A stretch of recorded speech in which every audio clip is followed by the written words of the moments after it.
कलवारी पे देखो कैसा ये नजारा, परमेश्वर का बेटा लटका बेसहारा।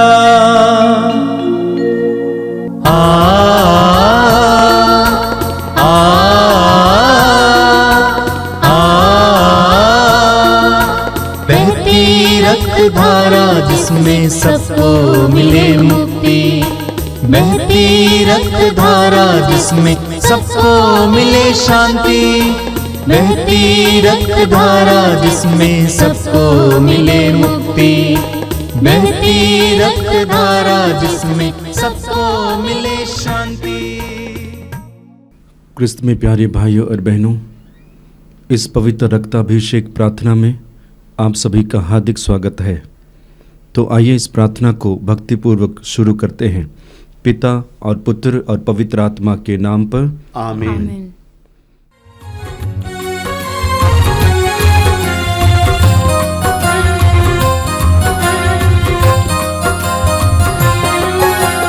यीशु के बदन से बहे जो लहू की धारा, उसमें धुले हमारे पापों के दाग सारे। यीशु के बदन से बहे जो लहू की धारा, उसमें धुले हमारे पापों के दाग सारे। रख ले उसी में आशा, तज दे सभी निराशा, यीशु ही हमारे जीवन पार लगाए। रख ले उसी में आशा, तज दे सभी निराशा, यीशु ही हमारे जीवन पार लगाए। यीशु के बदन से बहे जो लहू की धारा, उसमें धुले हमारे पापों के दाग सारे। यीशु के बदन से बही जो लहू की धारा, उसमें धुले हमारे पापों के दाग सारे। आप मेरे पीछे दोहराएंगे।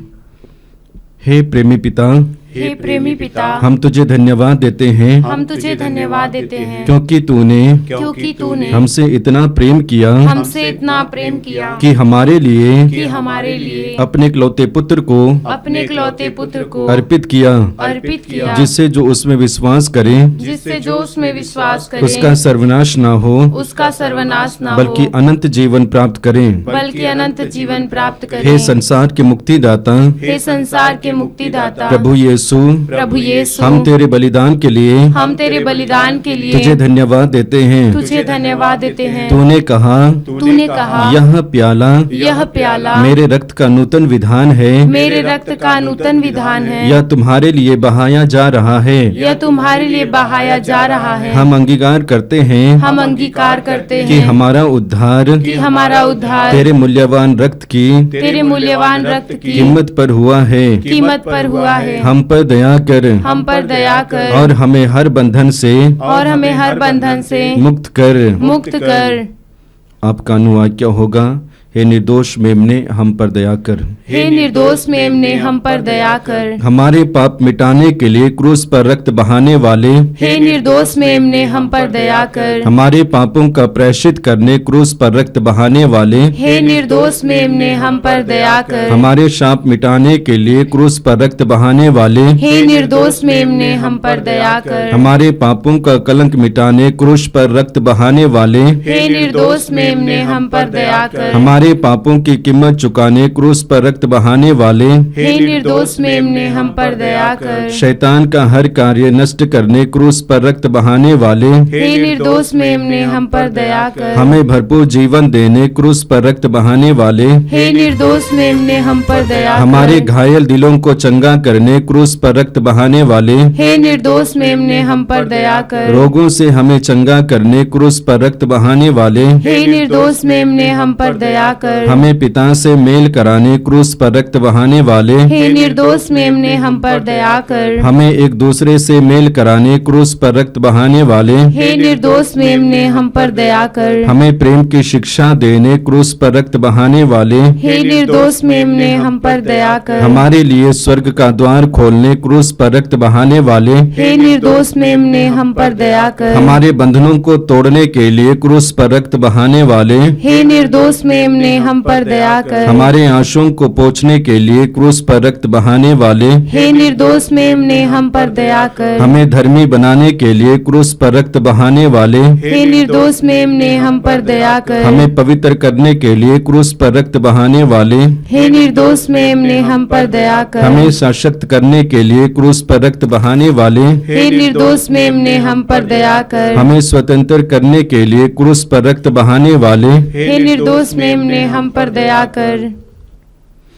हे ईश्वर के मेमने जो संसार के पाप हल लेता है, प्रभु हमें क्षमा कर। हे ईश्वर के मेमने जो संसार के पाप हल लेता है, प्रभु हमारी सुन। हे ईश्वर के मेमने जो संसार के पाप हल लेता है, हम पर दया कर। हम प्रार्थना करें। हे ईश्वर, तूने चाहा कि यीशु अपना रक्त बहाकर हमारे पापों का प्रायश्चित करे और हम विश्वास द्वारा उसका फल प्राप्त करें। हम तुझसे प्रार्थना करते हैं कि उनके पवित्र रक्त की योग्यता से इस संसार पर दया कर और हमें हर बंधन से छुड़ा दे।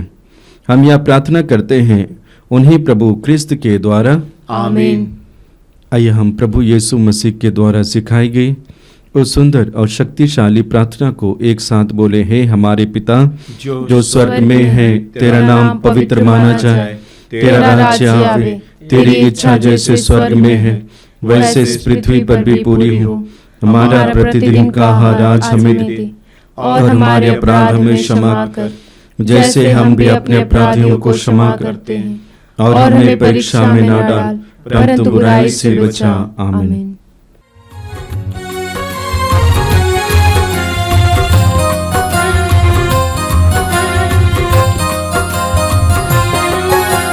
यीशु के बदन से बहे जो लहू की धारा, उसमें धुले हमारे पापों के दाग सारे। यीशु के बदन से बहे जो लहू की धारा, उसमें धुले हमारे पापों के दाग सारे। रख ले उसी में आशा, रज दे सभी निराशा। यीशु ही हमारे जीवन पार लगाए। रख ले उसी में आशा, रज दे सभी निराशा। यीशु ही हमारे जीवन पार लगाए। यीशु के बदन से बहे जो लहू की धारा, उसमें धुले हमारे पापों के दाग सारे। यीशु के बदन से बही जो लहू की धारा, उसमें धुले हमारे पापों के दाग सारे। आइए हम प्रार्थना करें बड़ी भक्ति के साथ, बड़ी श्रद्धा के साथ, भय के साथ हम प्रभु की उपस्थिति में आ जाएं। आप सभी का फिर एक बार मैं स्वागत करता हूं इस आध्यात्मिक भोज में। आपसे अनुरोध करूंगा कि आप जहां कहीं भी बैठे हैं, अपनी आंखें बंद कीजिए, अपने हृदय को पूरी तरह से प्रभु पे लगाइए। ये प्रार्थना का समय है, प्रभु की आशीष का समय है। प्रभु स्वयं हमारे बीच में समय विराजमान है। जब जब हम अपने हृदय को प्रभु के लिए खोलते हैं, प्रभु हमारे लिए उपस्थित हो जाते हैं। अपने हृदय और मन को पूरी तरह से प्रभु के लिए खोलिए। आज इस पवित्र रक्ताभिषेक प्रार्थना में प्रभु की आशीषें पाने के लिए अपने आप को तैयार कीजिए। मैं जानता हूं कि इस समय आपके दिल में बहुत सारी पीड़ाएं हैं, बहुत सारे दर्द हैं, समस्याएं हैं, उन सारी समस्याओं के समय प्रभु के सामने लाइए।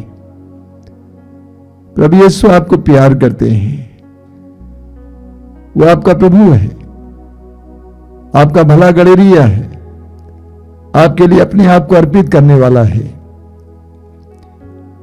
भक्ति के साथ और विश्वास के साथ प्रभु के सामने आइए। प्रभु के दिव्य वचनों को सुनने के लिए अपने आप को तैयार कीजिए।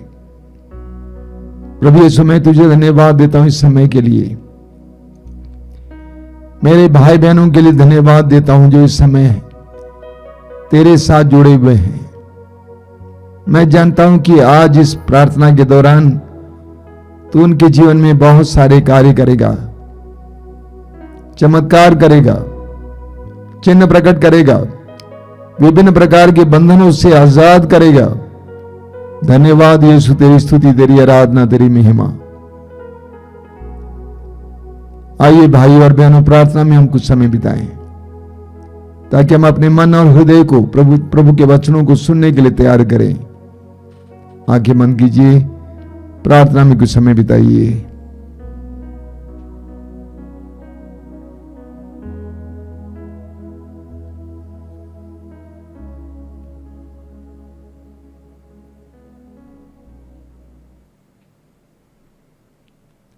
अपनी आंखें खोलें।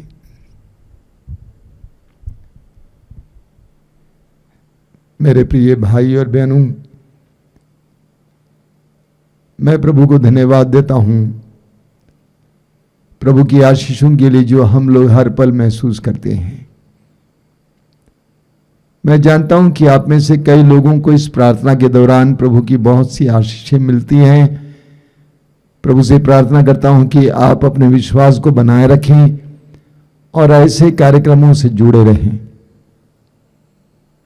मेरे प्रिय भाई और बहनों, मत्ती के सुसमाचार के अध्याय 19 उसके वाक्य 16 से 25 तक हमें एक सुंदर प्रसंग पढ़ने को मिलता है। एक धनी युवक यीशु के पास आ जाता है बड़े उत्साह के साथ और दंडवत करता है और पूछता है, भले गुरु, अनंत जीवन प्राप्त करने के लिए मुझे क्या करना चाहिए? प्रभु ने कहा कि नियमों का पालन करो। उसने कहा कि इन नियमों का पालन मैं अपनी युवावस्था से करते आ रहा हूं, मुझ में किस बात की कमी है? और प्रभु ने उसकी कमी को ढूंढ निकाला और पाया कि उसके दिल में उसके धन के प्रति बहुत ज्यादा मोह था। इसीलिए प्रभु ने कहा, अपनी संपत्ति बेच डालो, गरीबों में बांटो और तब मेरे पीछे चले आओ। सुसमाचार में मत्ती लिखता है कि वो धनी युवक दुखी होकर वहां से चला गया क्योंकि वह बहुत धनी था। वो अनंत जीवन चाह रहा था, लेकिन उसके लिए मूल्य चुकाने के लिए वो तैयार नहीं था। हम सभी लोग प्रभु से बहुत सारी कृपाएं चाहते हैं, बहुत सारी आशीषें चाहते हैं। हम चाहते हैं कि हमारे परिवार में स्वर्ग का राज्य आ जाए। हम चाहते हैं कि हमारे परिवार में तरक्की आ जाए, हमारे जीवन में शांति आ जाए। हम चाहते हैं कि हमें प्रचुर मात्रा में जीवन मिले, अनंत जीवन मिले, हमें आध्यात्मिक ज्ञान मिले, आध्यात्मिक अभिषेक मिले, हमें आनंद मिले, हमें आध्यात्मिक ज्ञान मिले। लेकिन हमें उसके लिए मूल्य चुकाने की आवश्यकता है। सबसे पहले पता लगाना है कि मुझ में किस बात की कमी है। इस युवक ने बहुत अच्छा सवाल किया, मुझ में किस चीज की कमी है, किस बात की कमी है? हम में कई बातों की कमी है जिसके कारण हम प्रभु के जीवन में सहभागी नहीं हो पाते हैं। किसी के अंदर बहुत ज्यादा लालच है, धन के प्रति लालच, चीजों के प्रति लालच, अलग अलग प्रकार का लालच है। किसी के अंदर संसार के प्रति बहुत लगाव है, मोह है। लोगों के प्रति बहुत ज्यादा लगाव है, मोह है। किसी के अंदर धन के प्रति बहुत ज्यादा मोह है, लालच है, मनोरंजन, खान पान, वस्त्र, अन्य चीजों में वे खोए हुए हैं, जिसके कारण वे अनंत जीवन और प्रभु के आध्यात्मिक जीवन में वे प्रवेश नहीं कर पाते हैं। किसी के अंदर कई प्रकार की बुरी आदतें हैं, नशे की आदत, अश्लीलता से भरी हुई आदतें, नग्न चित्र देखने की आदत, अश्लील रिश्ता रखने की आदत, अश्लील बातें बोलने की आदत। किसी के अंदर अक्षमा है, क्षमा की कमी है, वो एक बहुत बड़ी कमी है। किसी के अंदर सहनशीलता की कमी है, एक बहुत बड़ी कमी है। किसी के अंदर विश्वास की कमी है, किसी के अंदर प्रार्थना की कमी है।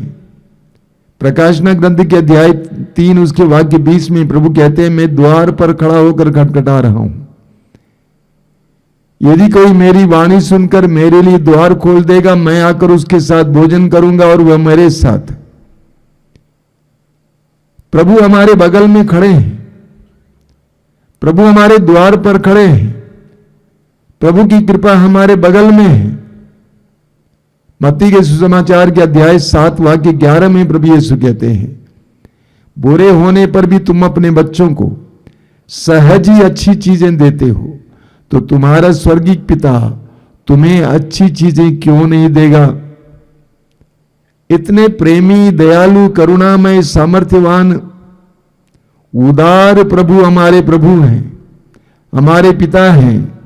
वो हमें सब कुछ देना चाहते हैं, लेकिन हमारे अंदर बहुत सारी कमियां हैं। देखिए, एक बात का ख्याल कीजिए, प्रभु की कृपा हमारे लिए उपलब्ध है, प्रभु की उपस्थिति सर्वत्र है। जितना हम शुद्ध होते जाएंगे उतना हम कृपा प्राप्त करते जाएंगे। ध्यान से सुनिएगा, हम जितना शुद्ध होते जाएंगे उतना हम प्रभु की कृपा प्राप्त करते जाएंगे। कमी हमारे अंदर है। हम अलग अलग बातें, जिसके बारे में अभी अभी मैंने कहा था, उन सारी चीजों से हम लोग शुद्ध होते जाएंगे, तब हम महसूस करेंगे कि प्रभु मेरे करीब हैं। हम उत्पत्ति ग्रंथ के अध्याय 28 में पढ़ने को मिलता है कि याकूब को एक दर्शन मिला, एक सपना मिला। वो निर्जन प्रदेश में अकेले सोया हुआ था, रात का समय था। उसने देखा कि स्वर्ग खुला हुआ है और एक सीढ़ी लगी हुई है, स्वर्गदूत उतर रहे, चढ़ रहे हैं। याकूब नींद से जाग उठा और उसने कहा कि सचमुच ईश्वर यहां निवास करता है, मुझे यह नहीं मालूम था। और मैं आपको बताना चाहता हूं कि प्रभु की कृपा आपके करीब है, प्रभु का राज्य आपके करीब है, जैसा कि प्रभु यीशु ने स्वयं कहा। प्रभु स्वयं आपके करीब हैं। जितना आप शुद्ध होते जाएंगे उतना आप उसका अनुभव करने लगेंगे। एक महान संत हैं कलीसिया में, जिसका नाम है आविला की संत तेरेसा। उन्होंने लिखा है, आध्यात्मिक जीवन में 3 चरण हैं। पहला चरण है शुद्धिकरण का चरण, पहला चरण है शुद्धिकरण का चरण। दूसरा है प्रकाशना का चरण, यानी हमारी बुद्धि प्रकाशित हो जाती है, हम पहचानने लगते हैं, समझने लगते हैं। तीसरा चरण है संयुक्ति का चरण, यानी ईश्वर के साथ जुड़ने का चरण। हम सभी लोग ईश्वर के साथ जुड़ना चाहते हैं, लेकिन हम पहले चरण से होकर नहीं जाते हैं।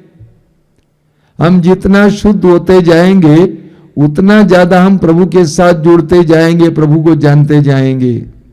मैं 2-3 उदाहरण आपके सामने रखता हूं।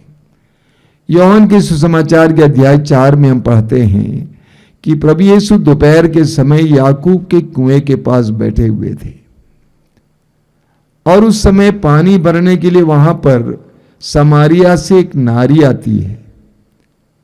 प्रभु ने उससे वार्तालाप शुरू किया।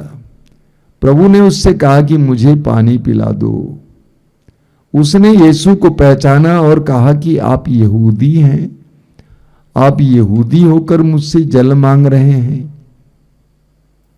सबसे पहले उसने यीशु को एक यहूदी के रूप में पहचाना, क्योंकि यीशु का वस्त्र धारण, भाषा, आंखें सब कुछ बता रही थी। लेकिन उसके बाद उसने क्या पहचाना? उसने पहचाना कि यीशु एक नबी है। उसने कहा कि आप नबी हैं। अंत में उसने यीशु को मुक्तिदाता के रूप में पहचाना और वो वहां से भागती है और लोगों से जाके कहती है, उस व्यक्ति को देखिए जिसने मुझे मेरे जीवन के बारे में बता दिया, कहीं वो मसीह तो नहीं है। वास्तव में हुआ क्या? एक प्रक्रिया हुई। यीशु के सानिध्य में खड़े होने से, यीशु की वाणी को सुनने से, यीशु के वचन के द्वारा, यीशु की उपस्थिति के द्वारा उसके अंदर एक शुद्धिकरण हो रहा था। वो शुद्ध होती जा रही थी। जैसे जैसे वो शुद्ध होती जा रही थी, वैसे वैसे वो यीशु को पहचानती गई। हमारे अंदर भी बहुत सारी बुराइयां हैं, बहुत सारी कमियां हैं, जिसके बारे में कुछ देर पहले मैंने आपसे कहा। जितना हम इससे शुद्ध होते जाएंगे, उतना हम हमारे करीब निवास करने वाले प्रभु की उपस्थिति में प्रवेश करेंगे, उतना हम अपने जीवन में प्रभु की कृपाएं प्राप्त करेंगे। एक दूसरा उदाहरण लीजिए। योहन के सुसमाचार के अध्याय 9 में हम एक अंधे व्यक्ति के बारे में पढ़ते हैं, जिसको प्रभु यीशु ने चंगा किया। लेकिन प्रभु ने अपनी थूक मिट्टी से सान कर उसकी आंखों पे लगाया और कहा कि जाकर कुंड में धो लो। वो धोकर आया। उससे पूछा प्रभु ने कि क्या तुम्हें दिखाई दे रहा है? उसने कहा मुझे दिखाई दे रहा है, लेकिन मनुष्य पेड़ों की तरह दिखाई देते हैं। फिर प्रभु ने ऐसा ही करने को कहा। फिर उसने कहा कि मुझे सब कुछ सही सलामत दिखाई दे रहा है। हम जैसे जैसे शुद्ध होते जाते हैं, वैसे वैसे हमें प्रभु की कृपा, प्रभु की उपस्थिति एहसास होने लगता है। एक छोटा सा किस्सा है, मजेदार किस्सा है। एक बार दो शराबी शाम के समय शराब पीने गए। शराब का अड्डा एक छोटी सी नदी है, नदी के उस पार था। एक छोटी नाव के सहारे वे दोनों नदी को पार करके उस पार गए। छोटी नदी थी। रात को उन्होंने अच्छी तरह से पिया। पीने के बाद वापस आए और वे नाव में बैठ गए और खेने लगे। रात भर वे खेते रहे। पसीना छूटा, लेकिन नदी के उस पार नहीं जा पाए। वे सोचने लगे, भाई इतने कम समय में नदी इतनी चौड़ी कैसी हो गई? सुबह के समय जब सूरज उगा और उनका नशा भी उतर गया था, तब उन्होंने मुड़कर देखा तो उन्होंने क्या देखा कि उन्होंने उस नाव को एक पेड़ से बांध के रखा था। हमारी आध्यात्मिक यात्रा भी कुछ इसी तरह है। लोग कहते हैं हम बहुत प्रयास करते हैं, बहुत प्रार्थना करते हैं, बहुत बाइबल पढ़ते हैं, कुछ नहीं होता है। देख लो कहीं बंधे तो नहीं हो। देख लो कि अपने अंदर क्या कमी है। जब बंधन से छुटकारा पाएंगे, आप आसानी से उस पार पहुंच जाएंगे। आध्यात्मिक जीवन बहुत अच्छा है, मजेदार है, लेकिन वो तभी संभव है जब हम लोग पहले चरण यानी शुद्धिकरण के चरण से होकर जाने को तैयार है। एक दूसरा उदाहरण लीजिए। मान लीजिए एक बछड़ा उसकी मां से यानी गाय से काफी दूर बंधा हुआ है। छोटा सा बछड़ा, वो क्या करेगा? वहां से रोएगा, माँ माँ माँ रोएगा। जिस समय आप उसको आजाद करेंगे तो वो क्या करेगा? अपने पूंछ को ऊपर करेगा और दौड़ते हुए अपनी मां के पास आएगा और मां से दूध पीने का प्रयास करेगा। हमारी भी यही बातें हैं। समस्या यह है कि हम बंधन में हैं। समस्या यह है कि हमारे अंदर बहुत सारी बुराइयां हैं। जिस समय हम उन सारी बातों से आजाद हो जाएंगे, सीधे हम प्रभु के पास आ जाएंगे। संत अगस्तिन का उदाहरण लीजिए। संत अगस्तिन युवावस्था में पापमय जीवन जीते थे। उन्होंने अपनी युवावस्था में वासना युक्त जीवन जिया, गंदे रिश्ते रखे। लेकिन एक बार प्रभु यीशु से मुलाकात हो गई, प्रभु यीशु का साक्षात्कार हुआ, एक बार उनका परिवर्तन हुआ, मन परिवर्तन हुआ। सब कुछ छोड़ छाड़ कर यीशु के चरणों पर आ गए और अपनी सारी जिंदगी यीशु के लिए गुजारे। यीशु के वचनों पर मनन चिंतन करने और उसको लिखने के लिए समय बिताए। उन्होंने अपनी किताबों में लिखा है, तुझे पाने में मैंने कितनी देर कर दी, तुझे पाने में मैंने कितनी देर कर दी। उन्होंने लिखा है कि मेरी आत्मा तेरे लिए प्यासी है और वो तब तक प्यासी रहेगी जब तक वो तुझ में लीन ना हो जाए, क्योंकि वो तेरे लिए बनाई गई है। ये एहसास अगस्तिन को उस समय प्राप्त हुआ जब वो बंधन से आजाद हुआ था। हम सभी लोग बंधे हुए हैं, कहीं ना कहीं अटके हुए हैं। मैं आपसे कहता हूं, जिस समय आप उस बंधन से आजाद हो जाएंगे, आप प्रभु के चरणों पर आ जाएंगे, आप प्रभु के दास बनेंगे, आप प्रभु के गुलाम बन जाएंगे। पौलुस यीशु की कलीसिया को सताता था, लेकिन यीशु का साक्षात्कार होने के बाद वो यीशु का गुलाम बन गया, यीशु का दास बन गया। हमें लूकस के सुसमाचार के अध्याय 19 में एक सुंदर आदर्श मिलता है। वहां पर भी हमें एक धनी व्यक्ति के बारे में पढ़ने को मिलता है, लेकिन उसका नाम हमें मालूम है, जक्केउस।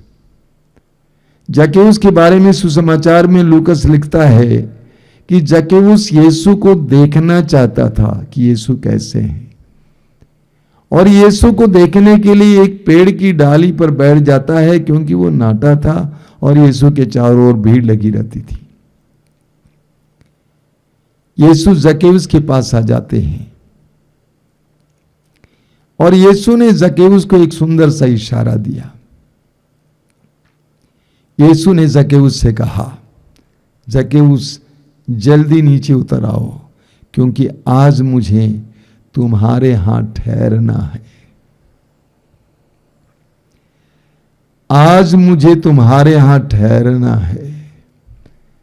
जक्केउस बहुत समझदार था और उदार था। उस धनी व्यक्ति की तरह जिसके बारे में शुरुआत में हमने कहा था, धन के प्रति उतना मोह नहीं था जितना उस व्यक्ति के अंदर था।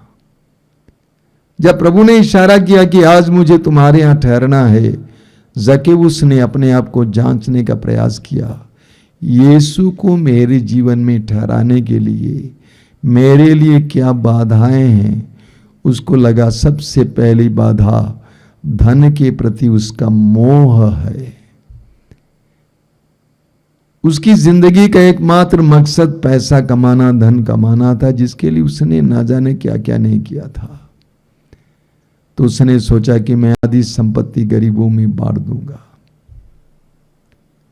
दूसरी बाधा उसको लगा, दूसरी कमी उसको लगा, मेरी जीवन शैली गलत है, मैं धोखेबाज हूं, मैं दूसरों को ठगता हूं, ये ठगने की प्रवृत्ति को मैं त्याग देता हूं।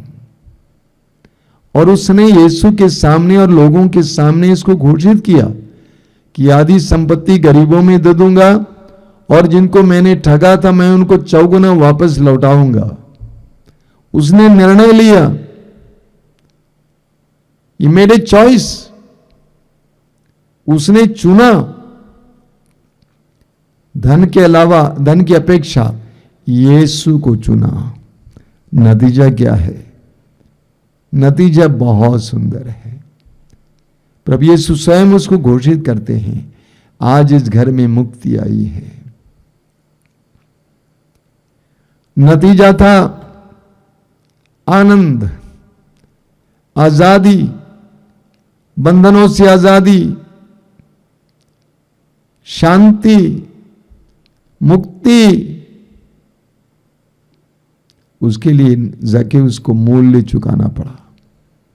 मेरे प्रिय भाई और बहनों, आध्यात्मिक बातों के लिए लालसा होना ही काफी नहीं है। प्रभु की आशीष के लिए लालसा होना ही काफी नहीं है,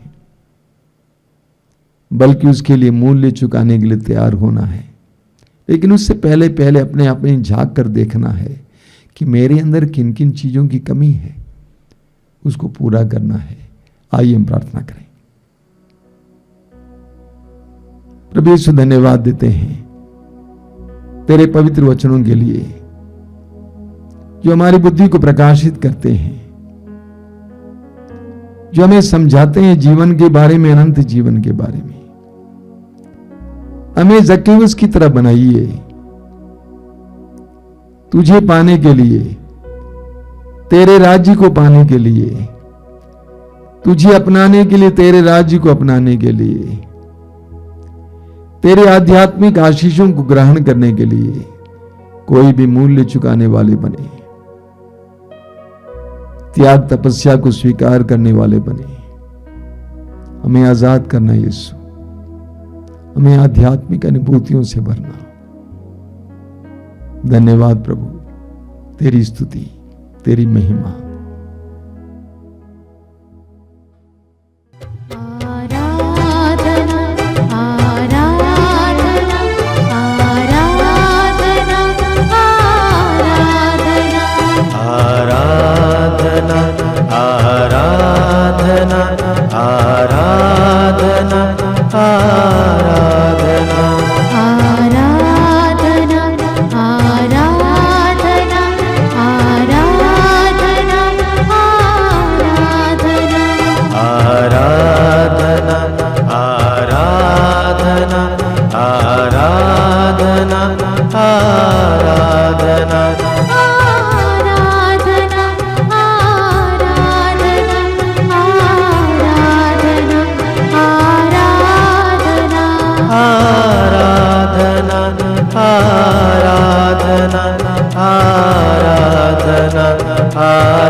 पिता की आराधना, यीशु प्रभु की आराधना। आपा पिता की आराधना, यीशु प्रभु की आराधना। आपा पिता की आराधना, यीशु प्रभु की आराधना।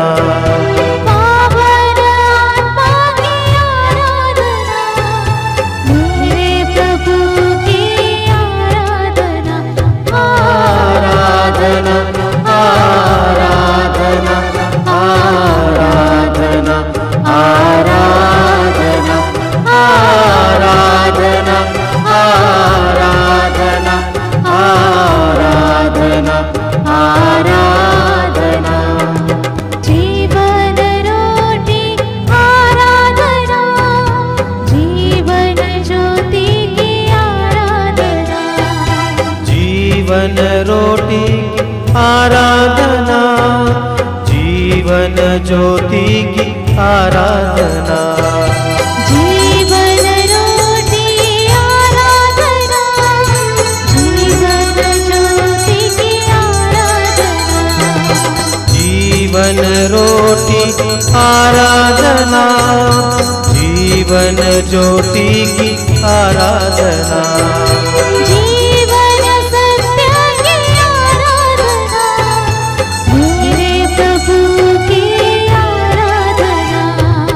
आराधना, आराधना,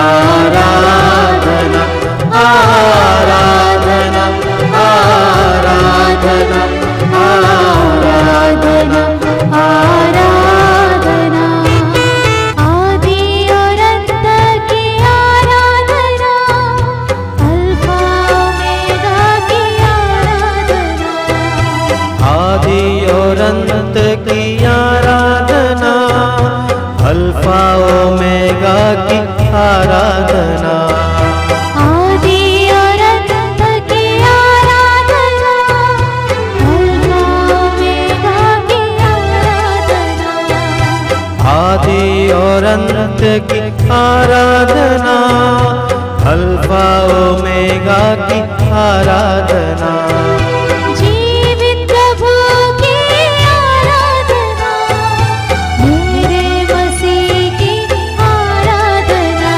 आराधना आराधना आराधना आराधना आराधना आराधना आराधना आराधना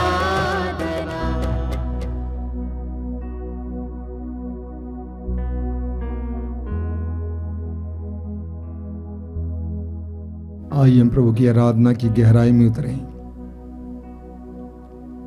मैं आप सभी से अनुरोध करूंगा कि अपनी आंखें बंद रखें। आप जहां से भी इस समय हमारे साथ जुड़ रहे हों, अपनी सारी व्यस्तताओं को दूर रखेंगे और इस आराधना के समय पूरी तरह से मन लगाकर प्रभु की आराधना में लग जाएंगे। प्रभु यीशु ने समारी स्त्री से कहा, ईश्वर आत्मा है और उसके आराधकों को चाहिए आत्मा और सच्चाई से उसकी आराधना करें। हम अपनी आंखें बंद रखकर इस समय अपने हृदय की गहराई से प्रभु की आराधना करें। जीवन की सच्चाई के साथ हम प्रभु की आराधना करें।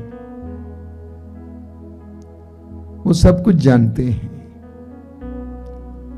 हमारे जीवन की एक एक बात को वो जानते हैं, हमारे हृदय के उद्देश्यों को जानते हैं, हमारे हृदय की हर एक छिपी हुई बात को वो जानते हैं। आइए हम पूरी ईमानदारी के साथ नन्हे बालक बालिकाओं की तरह प्रभु के सामने आए। प्रभु यीशु, मैं तुझे धन्यवाद देता हूं इस सुंदर समय के लिए, धन्यवाद देता हूं इस पावन समय के लिए, मेरे भाई बहनों के लिए जो इस समय तेरे साथ जुड़े हुए हैं। प्रभु यीशु, मैं एक एक व्यक्ति को तेरे हाथ में समर्पित करता हूं, एक एक परिवार को तेरे हाथ में समर्पित करता हूं। तू एक ऐसा प्रभु है जो हम पर दया करता है, हमारी आवश्यकताओं में हमारे पास उतर आता है। तूने अपने शिष्यों को देखा कि वे हवा से लड़ रहे हैं, आगे बढ़ नहीं पा रहे हैं, और रात के समय तू जल पर चलकर उनके पास पहुंच गया। प्रभु यीशु, हमारे जीवन की हर परिस्थिति में तू आना चाहता है। आइए यीशु, आइए। मेरे भाई और बहनों, इस समय अपने हृदय और मन को प्रभु के सामने खोलिए। बाइबल में जिस ईश्वर के बारे में हम पढ़ते हैं, वह ईश्वर प्रेमी और दयालु प्रभु है, जो हमें भलाई देना चाहते हैं, जो हमें अच्छाई देना चाहते हैं। लेकिन बाधा हमारे अंदर है, हमारे अंदर कई प्रकार की बाधाएं हैं। हमारे अंदर मोह है, आलस्य है, ईर्ष्या है, जलन है। हमारे अंदर कई प्रकार की बुरी आदतें हैं, कई ऐसी बातें हैं जिसके कारण हम प्रभु की कृपा को प्राप्त नहीं कर पाते हैं। हमारे अंदर प्रेम की कमी है, क्षमा की कमी है, सहनशीलता की कमी है। हमारे अंदर प्रार्थना की कमी है, विश्वास की कमी है, समर्पण की कमी है, आज्ञा पालन की कमी है, जिसके कारण प्रभु की कृपाएं हमारी ओर नहीं बहती हैं। बाइबल में जिस ईश्वर के बारे में हम पढ़ते हैं वो ईश्वर सर्वशक्तिमान है, असंभव को संभव करने वाला परमेश्वर, शब्द मात्र से सारी सृष्टि की रचना करने वाला परमेश्वर, इब्राहिम को 100 साल की उम्र में एक संतान देने वाला परमेश्वर, इस्राएलियों के लिए लाल समुद्र को 2 भागों में विभाजित करने वाला परमेश्वर, वो चमत्कारी है। और उसके चमत्कार का अनुभव करने के लिए we ourselves are the block, हम स्वयं बाधा हैं। हम उस बाधा को निकालें, प्रभु से कहें कि प्रभु मैं तेरा अनुभव करना चाहता हूं, तेरी आध्यात्मिक ताकत का अनुभव करना चाहता हूं, मैं तेरी शक्ति का अनुभव करना चाहता हूं, तेरे चमत्कारों का अनुभव करना चाहता हूं। मेरे अंदर बहुत सारी बुराइयां हैं, मैं त्याग नहीं सकता हूं, मैं पकड़ा हुआ हूं, उसे त्यागने की कृपा दीजिए। समर्पित करना मेरे भाई और बहनों, अपने आप को समर्पित कीजिए। जो बातें हैं जो प्रभु की कृपा को अनुभव करने के लिए हमें रोक देती हैं, सारी बातों को प्रभु के हाथ में समर्पित करेंगे। हृदय खोल कर हम प्रभु की स्तुति करेंगे। बोलिए हालेलुया, हालेलुया, हालेलुया, हालेलुया। हे प्रभु यीशु, तूने अपने आप को क्रूस पर बलि के रूप में चढ़ाया था। तूने पिता से कहा, हे पिता, मैं अपनी आत्मा को तेरे हाथों में समर्पित करता हूँ। हे दयालु यीशु, मेरे जीवन में इतनी सारी कमियां हैं, इतनी सारी बुराइयां हैं, जिसके कारण तेरी आशीष नहीं पा सकता हूँ। मुझ पर दया कीजिए, तेरे पवित्र नाम पर उन सारी बुराइयों को मैं परित्याग करता हूँ, मैं परित्याग करता हूँ, मैं परित्याग करता हूँ। मुझे आजाद कीजिए तेरी कृपा में तैरने के लिए, बहने के लिए, उड़ने के लिए हमें कृपा दीजिए। Hallelujah, hallelujah, hallelujah, hallelujah, hallelujah, hallelujah, hallelujah, hallelujah, hallelujah, hallelujah, hallelujah. प्रार्थना कीजिए, प्रार्थना कीजिए, प्रार्थना कीजिए। Hallelujah, hallelujah, hallelujah, hallelujah, hallelujah, hallelujah, hallelujah.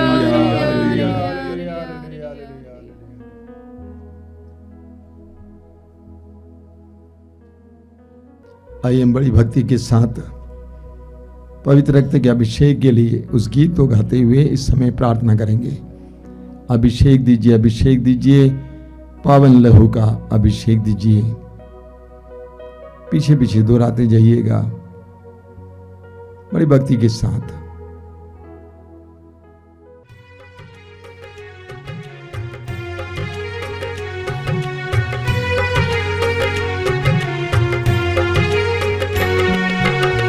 अभिषेक दीजिए, अभिषेक दीजिए, पावन लहू का अभिषेक दीजिए। अभिषेक दीजिए, अभिषेक दीजिए, पावन लहू का अभिषेक दीजिए। अभिषेक दीजिए, अभिषेक दीजिए, पावन लहू का अभिषेक दीजिए। अभिषेक दीजिए, अभिषेक दीजिए, पावन लहू का अभिषेक दीजिए। पाप अधर्म से भारी है धरती, पाप मिटाने अभिषेक दीजिए। अभिषेक दीजिए, अभिषेक दीजिए, पावन लहू का अभिषेक दीजिए। युद्ध और विनाश का अंधेरा है छाया, शांति दिलाने अभिषेक दीजिए। अभिषेक दीजिए, अभिषेक दीजिए, पावन लहू का अभिषेक दीजिए। जकड़ा है मानव पापों के जाल में, बंधन तोड़ने अभिषेक दीजिए। अभिषेक दीजिए, अभिषेक दीजिए, पावन लहू का अभिषेक दीजिए। अश्लीलता का बादल घनेरा पवित्र करने अभिषेक दीजिए। अभिषेक दीजिए, अभिषेक दीजिए, पावन लहू का अभिषेक दीजिए। पाप मिटाने शाप मिटाने पावन लहू का अभिषेक दीजिए। अभिषेक दीजिए, अभिषेक दीजिए, पावन लहू का अभिषेक दीजिए। रोग मिटाने शोक मिटाने पावन लहू का अभिषेक दीजिए। अभिषेक दीजिए, अभिषेक दीजिए, पावन लहू का अभिषेक दीजिए। नशे की आत्मा सताए तेरे जन को, छुटकारा देने अभिषेक दीजिए। अभिषेक दीजिए, अभिषेक दीजिए, पावन लहू का अभिषेक दीजिए। पावन लहू से धरती को धोने अभिषेक दीजिए। अभिषेक दीजिए। अभिषेक दीजिए, अभिषेक दीजिए, पावन लहू का अभिषेक दीजिए। पावन लहू से घर घर को धोने अभिषेक दीजिए। अभिषेक दीजिए। अभिषेक दीजिए, अभिषेक दीजिए, पावन लहू का अभिषेक दीजिए। पावन लहू से हर दिल को धोने अभिषेक दीजिए। अभिषेक दीजिए। अभिषेक दीजिए, अभिषेक दीजिए, पावन लहू का अभिषेक दीजिए। पावन लहू से हर दिल को धोने अभिषेक दीजिए। अभिषेक दीजिए। अभिषेक दीजिए, अभिषेक दीजिए, पावन लहू का अभिषेक दीजिए। पावन लहू से हर तन को धोने अभिषेक दीजिए। अभिषेक दीजिए। अभिषेक दीजिए, अभिषेक दीजिए, पावन लहू का जोर से अभिषेक दीजिए। अभिषेक दीजिए, अभिषेक दीजिए, पावन लहू का अभिषेक दीजिए। अभिषेक दीजिए, अभिषेक दीजिए, पावन लहू का अभिषेक दीजिए। अभिषेक दीजिए, अभिषेक दीजिए, पावन लहू का अभिषेक दीजिए। Hallelujah hallelujah hallelujah hallelujah hallelujah hallelujah hallelujah hallelujah hallelujah hallelujah hallelujah hallelujah hallelujah. मौन होकर इस समय पवित्र रक्त के अभिषेक का अनुभव करेंगे। पवित्र वचन कहता है यीशु का रक्त मूल्यवान रक्त है। उस मूल्यवान रक्त के द्वारा उन्होंने हमें हमारा उद्धार किया है। उसी मूल्यवान रक्त के द्वारा प्रभु इस समय हमें शुद्ध और पवित्र करें, हमें चंगा करें। प्रभु यीशु समय तेरे मूल्यवान रक्त को, तेरे पवित्र रक्त को हम पर छिड़किए, हमारे घर परिवार पर छिड़किए, हमारी जमीन और आसपास की जगह को शुद्ध और पवित्र कीजिए। प्रभु यीशु के पवित्र रक्त के अभिषेक अनुभव कीजिए। Let the blood of the Lord cleanse us. प्रभु को अपने पवित्र रक्त के द्वारा में शुद्ध करने दीजिए।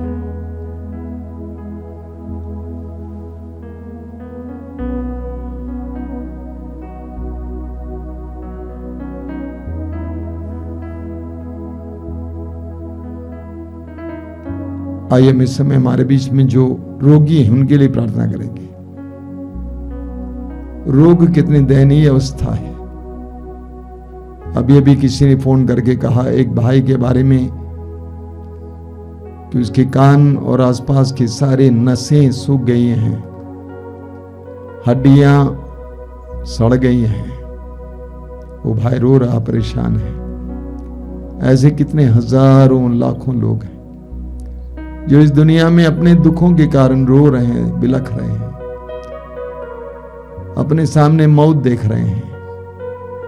और विशेष करके इस समय इस प्रार्थना से जुड़े हुए उन सारे भाई बहनों के लिए प्रार्थना करें जो रोग से पीड़ित हैं। आइए हम इस समय उनके लिए प्रार्थना करें।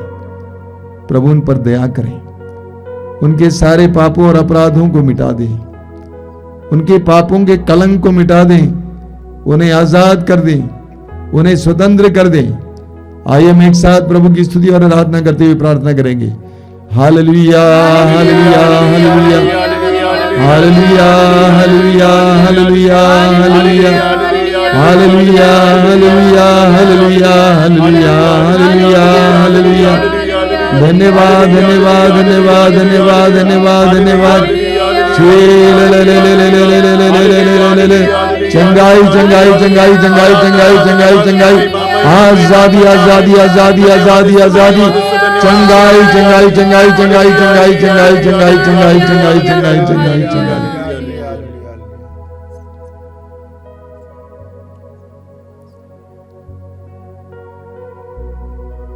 बड़ी श्रद्धा और भक्ति के साथ हम इस समय प्रभु की आशीष पाएंगे।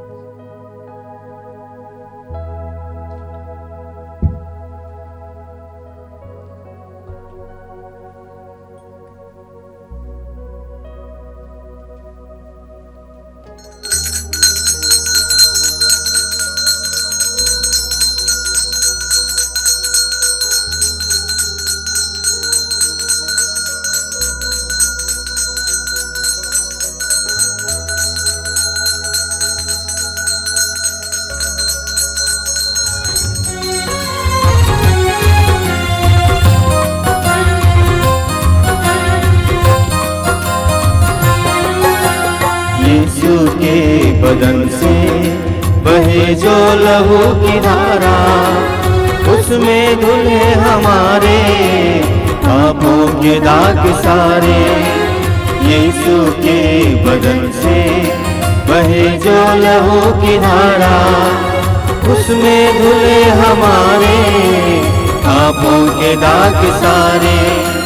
रख ले उसी में आशा, तज दे सभी निराशा।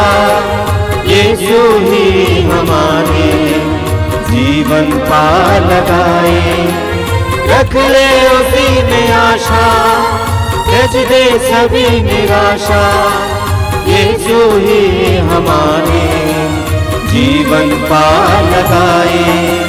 यीशु के बदन से बहे जो लहू की धारा, उसमें धुले हमारे पापों के दाग सारे। यीशु के बदन से बही जो लहू की धारा, उसमें धुले हमारे पापों के दाग सारे।